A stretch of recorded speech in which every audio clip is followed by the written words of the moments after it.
जैसा कि आज हम लोग उत्तल लेंस द्वारा लेंस सूत्र का सत्यापन करेंगे, तो इसमें सबसे पहले हमको इसका चिन्ह परिपाटी मालूम होना चाहिए। बहुत सारे बच्चे को लेंस सूत्र सत्यापन करने में प्रॉब्लम होता है, तो हमने सोचा कि सबसे पहले हम लेंस सूत्र का सत्यापन कर दें, ताकि लेंस सूत्र में जिन्हें भी प्रॉब्लम हो वो इस वीडियो को देख ले तो फिर उन्हें प्रॉब्लम ना हो, और बिल्कुल स्टेप बाय स्टेप बताएंगे ताकि एक भी पॉइंट का प्रॉब्लम इसमें ना हो।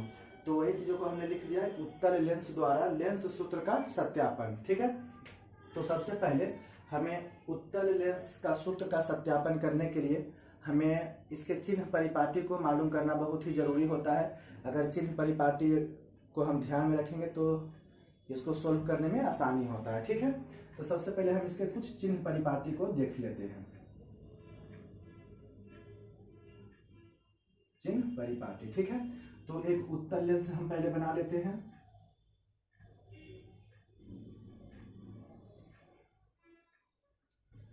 यहाँ पे प्रकाशीय केंद्र होता है, सबसे बीच में जो होता है वो प्रकाशीय केंद्र होता है। ठीक है, प्रकाशीय केंद्र के बाईं ओर की दूरी, प्रकाशीय केंद्र से बाईं ओर की दूरी माइनस में होती है। प्रकाशीय केंद्र से दाईं ओर की दूरी प्लस में होती है। ठीक है, उसके बाद हम इसके ऊपर की दूरी को देखेंगे और फिर इसके नीचे की दूरी को देखेंगे कि ये प्लस में होता है कि माइनस में होता है। ठीक है, तो अब जिस तरह से हम एक ग्राफ बनाते हैं, ग्राफ के माध्यम से भी हम समझ सकते हैं कि अगर हम ग्राफ में लेफ्ट तरफ आते हैं तो माइनस होता है, इस तरफ जैसे -1, -2, -3, -4। अगर उसी तरह से हम इधर जाएंगे तो +1, +2, +3, +4। अगर हम ऊपर की तरफ जाते हैं तो 1, 2, 3, 4। अगर माइनस नीचे की तरफ आते हैं तो -1, -2, -3 होता है। तो ठीक उसी प्रकार जब हम इसमें नीचे की ओर आएंगे तो ये माइनस होगा, अगर हम ऊपर की ओर जाएंगे तो प्लस होगा। तो इतने चीजों को हम लोग को ध्यान में रखना पड़ेगा इसमें। तो हम यहाँ पे पहले लिख देते हैं कि सभी दूरियां प्रकाशीय केंद्र से मापी जाती है, प्रकाशीय केंद्र से मापी जाती है। सभी दूरियां प्रकाशीय केंद्र से ही मापी जाती है। जो भी दूरी हमको नापना होगा सभी को हम प्रकाश के केंद्र से ही नापेंगे इसमें। ठीक है, प्रकाशीय केंद्र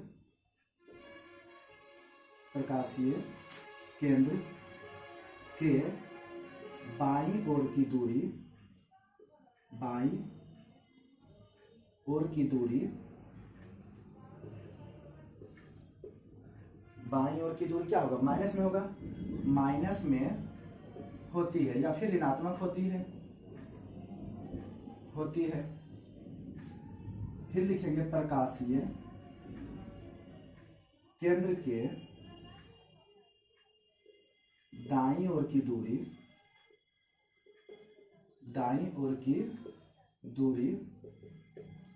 प्लस में होती है। ठीक है, तो हम इसमें लिखे कि सभी दूरियां प्रकाशीय केंद्र से मापी जाती है। जो भी दूरी होगा हम प्रकाशीय केंद्र से मापेंगे। प्रकाशीय केंद्र से बाईं ओर की दूरी माइनस में होती है, और जबकि प्रकाशीय केंद्र से दाईं ओर की दूरी प्लस में होती है। और जब ये ऊपर की तरफ रहेगा तो हम प्लस में इसको मापेंगे, और जब ये नीचे की तरफ होगा तो हम माइनस में इसको मापेंगे। ठीक है, इसको हम मिटा देते हैं क्योंकि इसमें पूरा हटाना इम्पॉसिबल है, तो हम इसको मिटा देते हैं। ठीक है,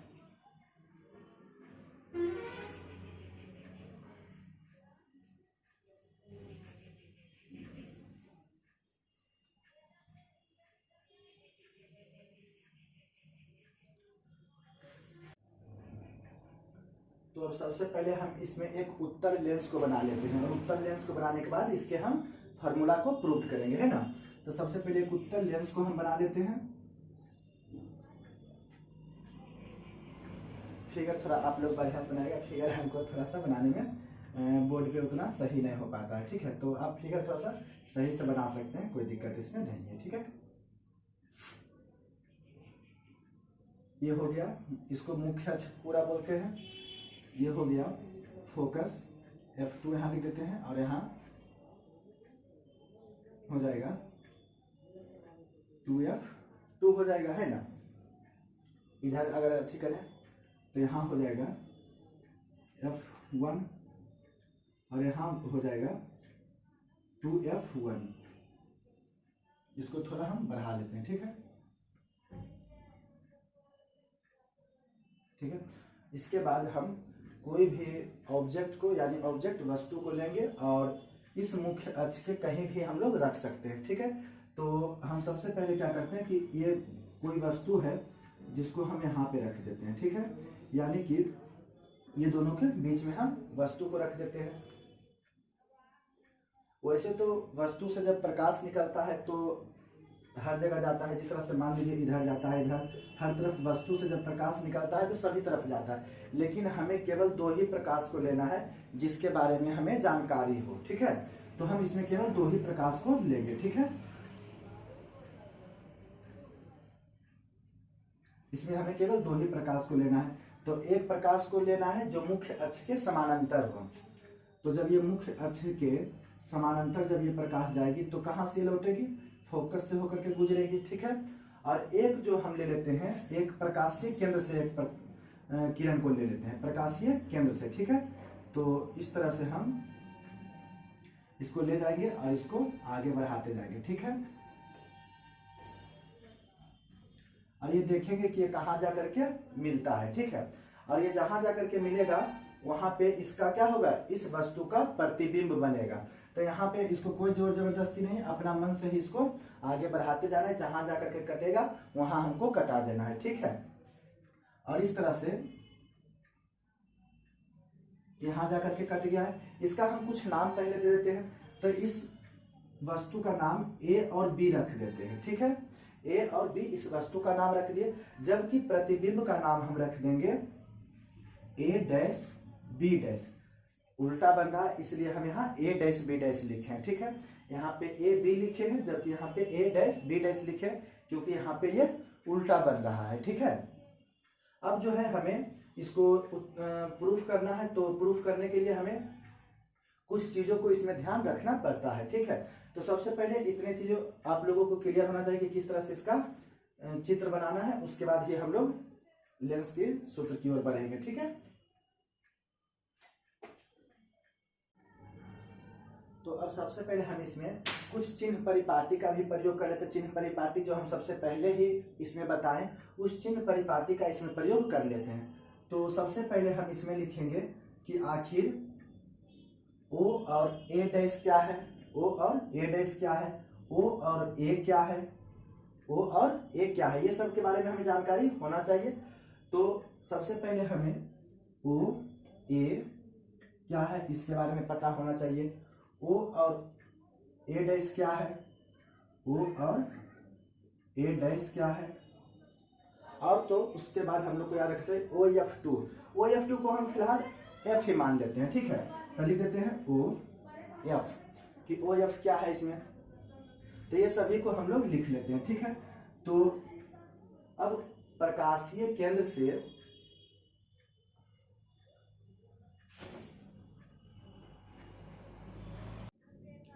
तो हम इसमें सबसे पहले चिन्ह परिपाटी का प्रयोग किया। तो O और A, देखिए O और A। तो O और A पर हम क्या रखे थे, O और A पे हम अपना वस्तु रखे थे। जो वस्तु, मान लो कि एक ये पेन है, इसको हम यहाँ पे रख लिए तो ये वस्तु हो गया। तो वस्तु O और A, तो O और A हो गया वस्तु दूरी। अभी हम बोले थे कि सभी दूरियां जो है वो प्रकाशीय केंद्र से ही मापी जाती है। तो O और A जो हो गया वो वस्तु दूरी हो गया, ठीक है, वस्तु दूरी। उसके बाद फिर O और A डैश। तो O और A डैश क्या हो जाएगा, प्रतिबिंब की दूरी। O और A डैश जो है वो क्या है, यहाँ पे प्रतिबिंब बन रहा है, तो ये प्रतिबिंब दूरी हो गया। तो यहाँ लिख देते हैं O A डैश प्रतिबिंब की दूरी, ठीक है। उसके बाद O और F, तो ये हो जाएगा फोकस की दूरी। O और जो F है यहाँ पे, तो O और F को हम क्या लिख दिए, फोकस दूरी, ठीक है। अब जो है वस्तु दूरी को, यहाँ जो O और A है वो तो वस्तु की दूरी है, और वस्तु दूरी को हम U से डिनोट करते हैं। वस्तु दूरी को हम U से डिनोट करते हैं, ठीक है। तो यहाँ पे लिख देंगे U, ठीक है। लेकिन यहाँ u ही सिर्फ नहीं होगा, यहाँ पे हम चिन्ह परिपाटी का प्रयोग करके प्लस या माइनस को भी ध्यान रखेंगे। तो अब जो है ये बाईं ओर जा रहा है तो u प्लस में होगा कि माइनस में होगा, तो बिल्कुल माइनस में होगा, है ना। फिर उसके बाद है o और a डैश, o और a डैश। और अगर प्रकाशीय केंद्र से दाईं ओर की दूरी अगर हम मापते हैं तो वो प्लस में होता है, तो o और a डैश प्रतिबिंब की दूरी हो गया। तो यहाँ हम लिखेंगे, और इसको हम v से डिनोट करते थे, यहाँ हम v लिख देते हैं, प्लस का v लिख देते हैं, ठीक है। उसके बाद है o और f, तो o और f क्या हो जाएगा, तो o और f भी प्लस में ही होगा। तो यहाँ पे हम इसको स्मॉल f से दिखाते हैं, ठीक है। तो यहाँ हम स्मॉल f लिख देंगे, ठीक है। तो हम तीन चीज इसमें देखें कि सबसे पहले वस्तु दूरी a और वस्तु दूरी से o और a, यहाँ से यहाँ तक के वस्तु दूरी हो गया, यहाँ से यहाँ तक क्या हो गया, वस्तु दूरी o और a। तो हम o और a को लिख दिए वस्तु दूरी, ठीक है। और इसको माइनस u से चिन्ह परिपाटी का प्रयोग करके हम इसको माइनस u लिखे, क्योंकि ये लेफ्ट तरफ है। उसी प्रकार o और a प्रतिबिंब दूरी जो कि प्लस का v हो जाएगा, राइट तरफ जा रहा है। एक ग्राफ के हिसाब से भी देख सकते हैं, ये लेफ्ट तरफ जा रहा है तो इधर माइनस हो जाएगा, इधर जाएगा तो प्लस होगा, इधर आएगा नीचे तो माइनस होगा, इधर ऊपर जाएगा तो प्लस हो जाएगा, ठीक है। तो इस तरह से हम इसका प्रयोग कर लिए हैं, ठीक है। अब जो है हमें इसमें सबसे पहले इसको लेंस सूत्र का सत्यापन करने के लिए हमें दो ऐसे त्रिभुज को चुनना है, दो ऐसे त्रिभुजों को हमें चुनना है जो जिसका आधार जो हो वो मुख्य अक्ष ही हो, जिसका आधार मुख्य अक्ष हो वही दोनों त्रिभुज को हमें चुनना है। जैसे देखिए इसका मुख्य अक्ष ये हो गया, ये क्या हो गया, मुख्य अक्ष। तो यहाँ पे अगर हम ध्यान से देखें तो यहाँ एक त्रिभुज बन रहा है, और अगर हम ध्यान से देखें तो ये एक बड़ा वाला भी एक त्रिभुज बन रहा है। फिलहाल के लिए हमें ये बीच वाला को भूल जाना है, बीच वाला को ध्यान नहीं देना है, यहाँ की हम बात करें। तो एक त्रिभुज ये और एक त्रिभुज ये, और दोनों का आधार क्या है, मुख्य अक्ष ही हो रहा है। तो फिर हम यही दोनों त्रिभुज को चुनेंगे। तो सबसे पहले लिखेंगे कि now triangle A B O, या फिर ए ओ बी, ए बी ओ ही लिख देते हैं, कोई दिक्कत नहीं। ए ओ बी लिखे या ए बी ओ, बात दोनों बराबर ही है। ए बी ओ तथा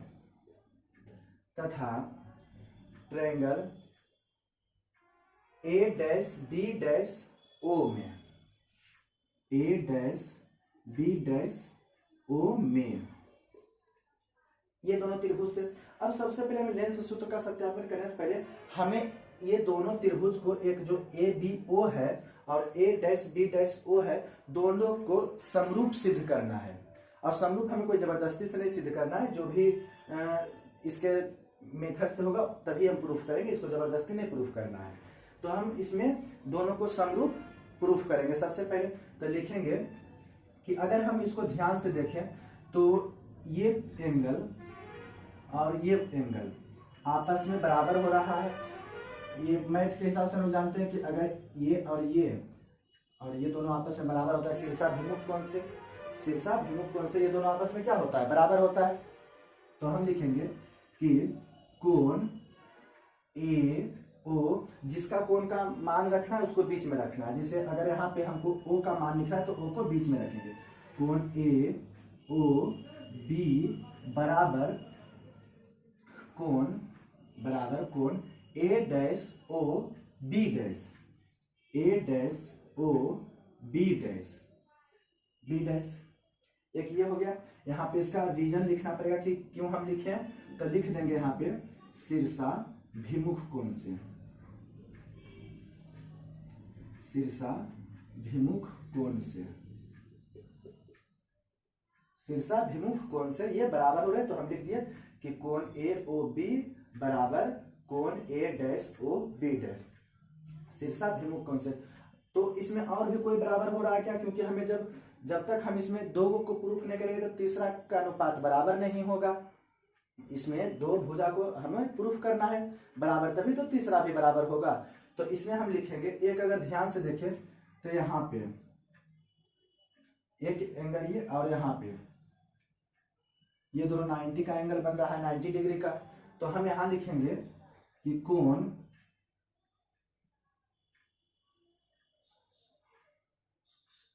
बी, यहाँ लिख देते B A O, B A O.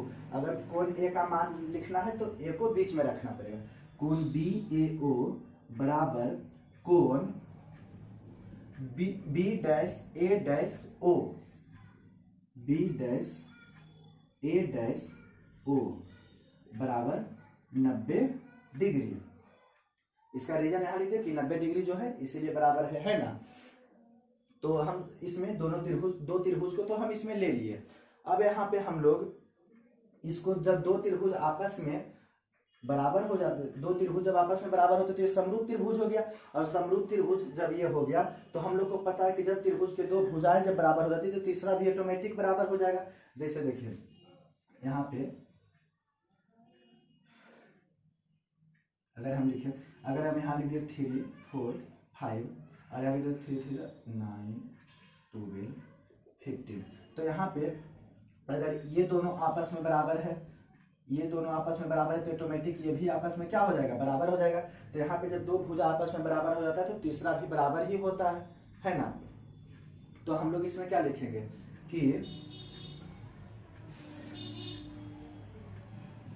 Triangle A B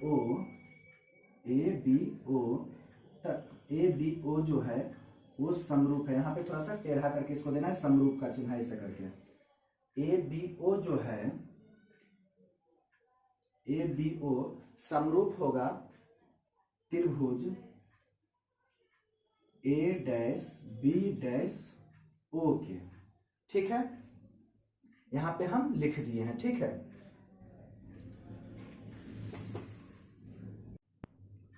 तो अब हम लोग यहाँ क्या देख रहे हैं कि यहाँ पे दोनों त्रिभुज आपस में बराबर हो गया है। और जब दोनों त्रिभुज आपस में बराबर हो जाता है तब हम लोग क्या करते हैं, जब दो त्रिभुज आपस में बराबर हो जाए तो उसकी संगत भुजाओं का योग भी बराबर हो जाता है।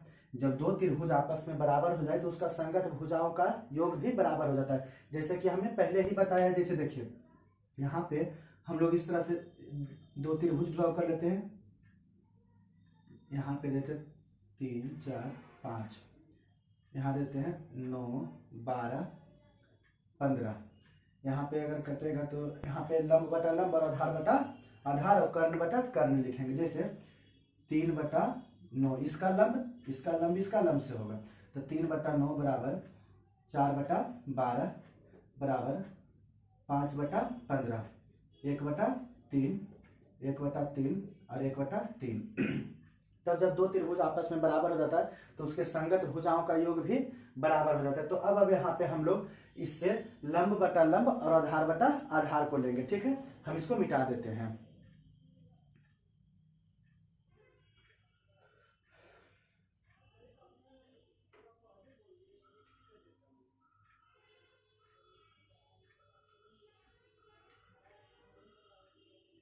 तब अब हम लोग इसमें लंब बटा लंब और आधार बटा आधार लेंगे। ठीक है, तब इसका जो लंब है वो क्या हो जाएगा, ए और बी। इस त्रिभुज जो यहाँ पे एक त्रिभुज है,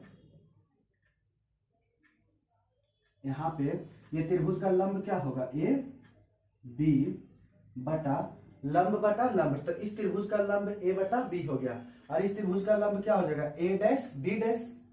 ध्यान देते हैं, ए डैश बी डैश, इसका लंब और इसका लंब हम लिखे हैं। ठीक है, तो ए डैश बी डैश इसका लंब। अब इसका आधार क्या हो जाएगा, तो बराबर देके लिख देंगे, इसका आधार ए ओ बटा इसका आधार, इसका क्या हो जाएगा, ओ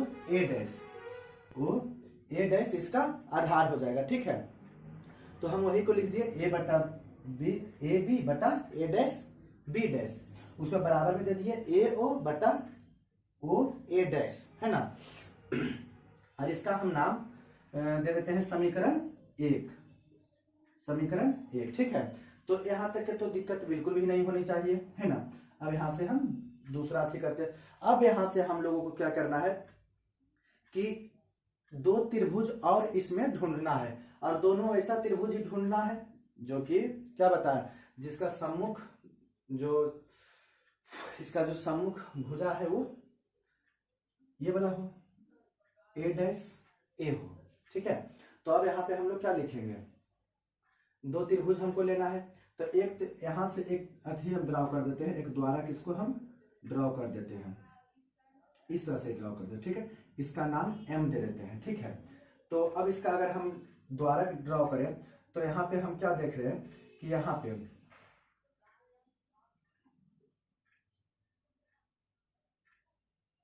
ठीक है, एक यहाँ हो जाएगा,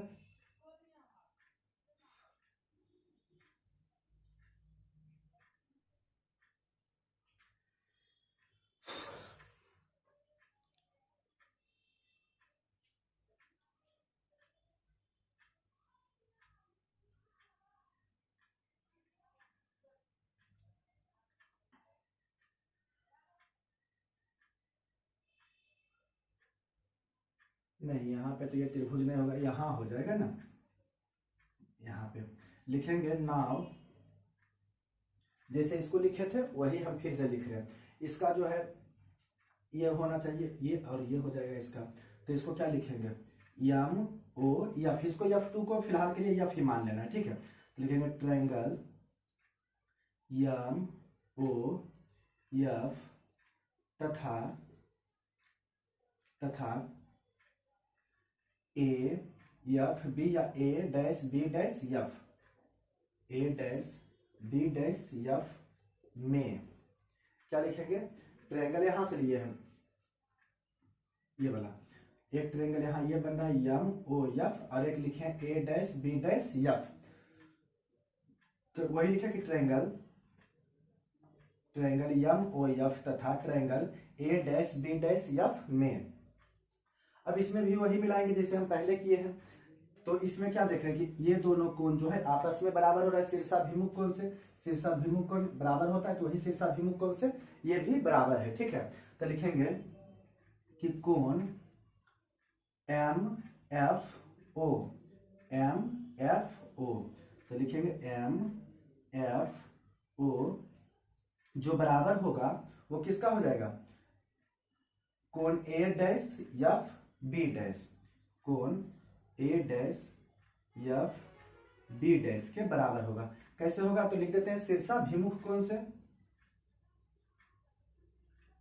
शीर्षाभिमुख कोण से, शीर्षाभिमुख से है ना, यहाँ पे लिख दिए, ठीक है। अब देखते हैं इसमें कि अगर हम इसमें ध्यान से देखें तो यहाँ भी 90 डिग्री बन रहा है, यहाँ भी 90 डिग्री बन रहा है ना। तो अब लिखेंगे कि कोण यम ओ एफ, कोण यम ओ एफ जो बराबर होगा वो किसका हो जाएगा, बी डैश ए डैश एफ के, क्योंकि यहाँ 90 डिग्री बन रहा है तो उसको बीच में रखना है, तो कोण बी डैश ए डैश एफ के बराबर हो जाएगा, बराबर लिख देंगे 90 डिग्री, सम कोण से ये बराबर है।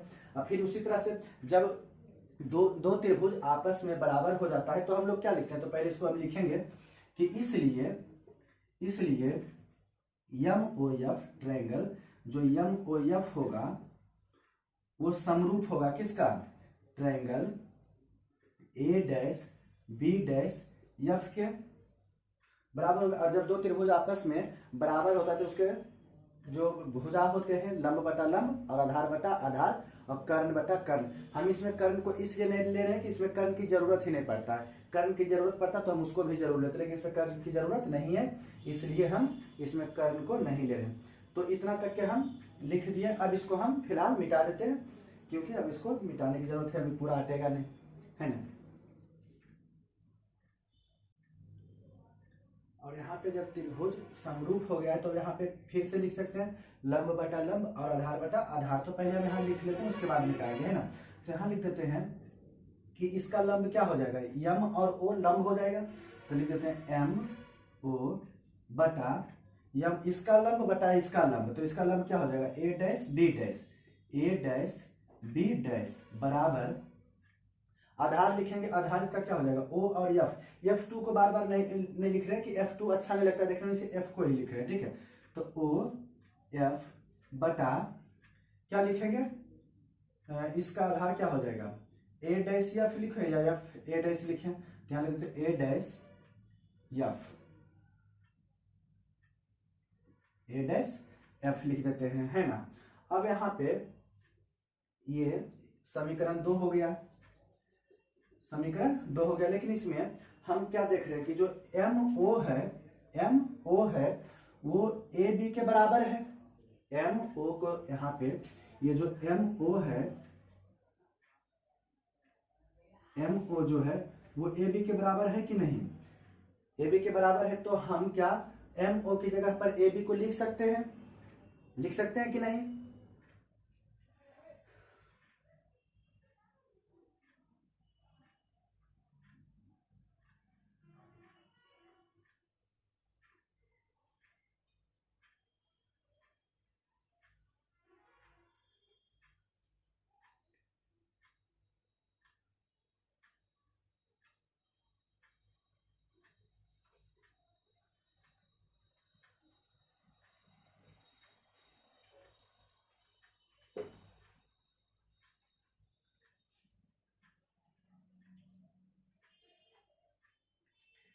तो हम यहाँ पे क्या करते हैं कि जहां ओ एफ लिखा हुआ है, यहाँ देखिए ये एम था ना, ये ओ एफ, यहाँ पे लिख देते हैं फिर से वही वाला एम ओ बटा ए डैश बी डैश बराबर ओ एफ बटा ए डैश एफ। हम यहाँ पे क्या करते हैं कि एम ओ के जगह पर जो एम ओ है उसकी जगह पर हम ए बी को लिख लेते हैं। तो लिख देते हैं ए बी बटा, बटा क्या है ए डैश बी डैश बराबर ओ एफ बटा ए डैश एफ, और इसका नाम देते हैं समीकरण 2 दे देते हैं। अब जब इसका नाम समीकरण 2 दे दिए हैं तो यहाँ पे समीकरण मेरा 1 था, समीकरण 1 था ना, ए बी बटा ए डैश बी डैश बराबर ए ओ बटा ए ओ ए डैश। तो अब यहाँ पे हम जानते हैं कि जब कोई भी समीकरण के लेफ्ट हैंड साइड बराबर होता है तो राइट हैंड साइड भी बराबर होता है। कोई भी समीकरण में अगर लेफ्ट हैंड साइड बराबर है तो उसका राइट हैंड साइड भी बराबर होता है।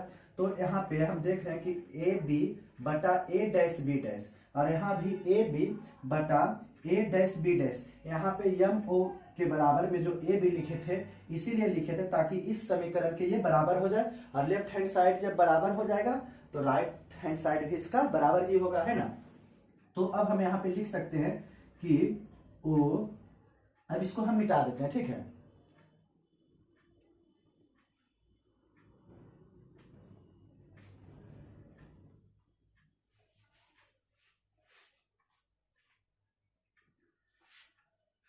ओ एफ बटा a dash F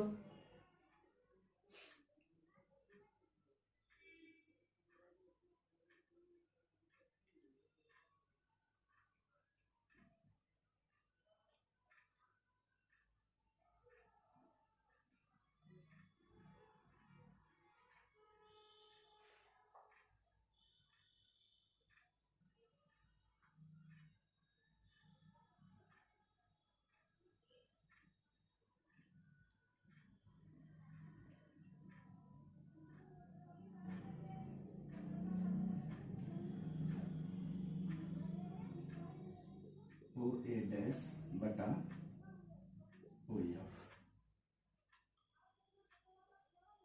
O F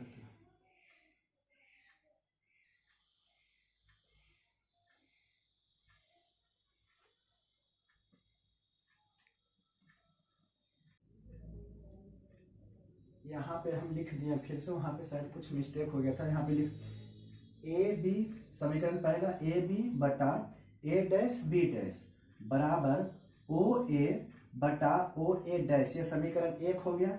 समीकरण 2 ए बी बटा ए डैश बी डैश बराबर ओ एफ बटा ए डैश एफ। यहाँ पे लंब बटा लंब और आधार बटा आधार जो किए थे, तो यहाँ पे हम लिखे थे कि एम ओ बटा इसका लंब लिखे थे ए डैश बी डैश बराबर, इसका आधार लिखेंगे, लंब बटा लंब हो गया। अब आधार, आधार क्या था ओ एफ बटा ओ एफ बटा इसका आधार क्या हो जाएगा, ए डैश एफ हो जाएगा, ए डैश एफ हो जाएगा। लेकिन यहाँ पे हम एम ओ की जगह पर, ये जो एम ओ था उसकी जगह पर हम किसको रखे थे, ए बी को रख लिए थे। ए बी, समानांतर किरणों के बीच की दूरी हमेशा बराबर होती है, जो समानांतर किरणें होती है उसके बीच की दूरी जो होती है वो हमेशा क्या होती है, बराबर होती है। इसलिए हम एम ओ की जगह पर, एम ओ की जगह पर ए बी को रखे हैं। तो ए बी और बटा में ए डैश बी डैश बराबर ओ एफ बटा ए डैश एफ। यही चीजों को हम यहाँ पे लिखे, ए बी बटा ए डैश बी डैश बराबर ओ एफ बटा ए डैश एफ लिख लिया। इसको हम मिटा देते हैं, ठीक है।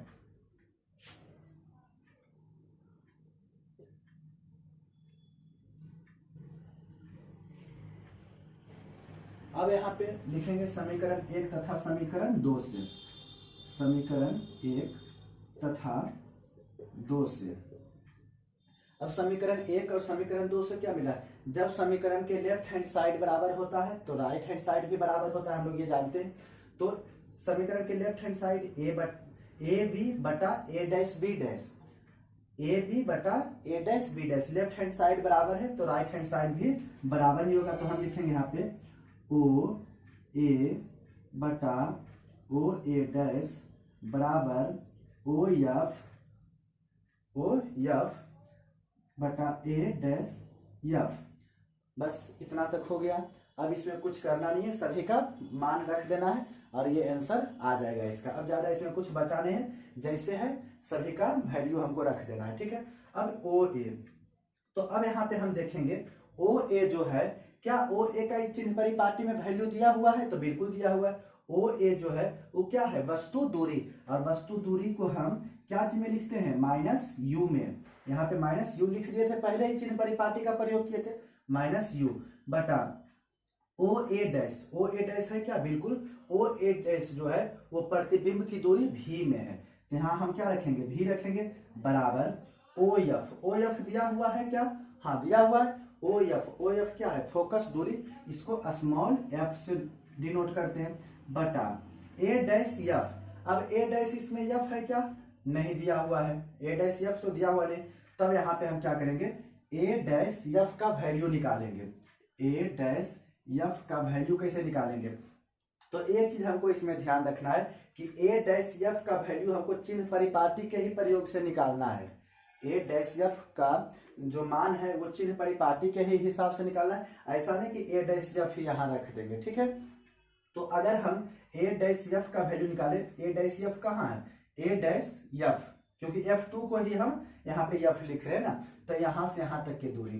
तो इसको निकालने के लिए हम क्या करेंगे, जैसे यहाँ पे हम लिख लेते हैं, यहाँ O है, यहाँ F है और यहाँ क्या है, ए डैश है, ए डैश है। तो हमको वैल्यू चाहिए किसका, ए डैश एफ का, ए डैश एफ का, इसका वैल्यू चाहिए, ठीक है।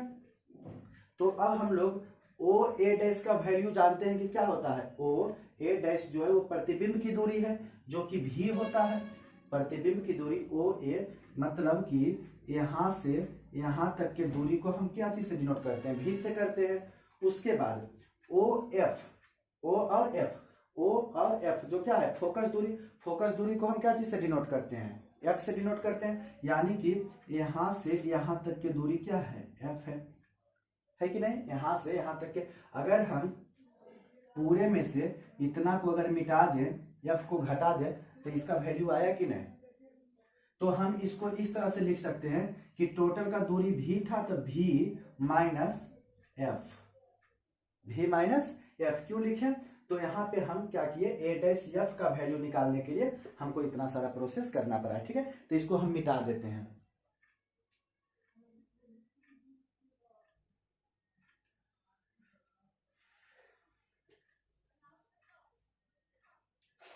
तो यहाँ पे हम ए डैश एफ के लिए क्या लिखे, ए डैश एफ के लिए लिखेंगे भी, टोटल दूरी भी था, भी माइनस ओ एफ की दूरी क्या था, तो ओ एफ जो था वो क्या था, एफ था, स्मॉल एफ, तो स्मॉल एफ में लिख लिए, बस इतना हो गया। अब इसको यहाँ पे हम वैल्यू रख देते हैं, ए डैश एफ के लिए क्या लिखेंगे, भी माइनस एफ लिख देंगे, ठीक है।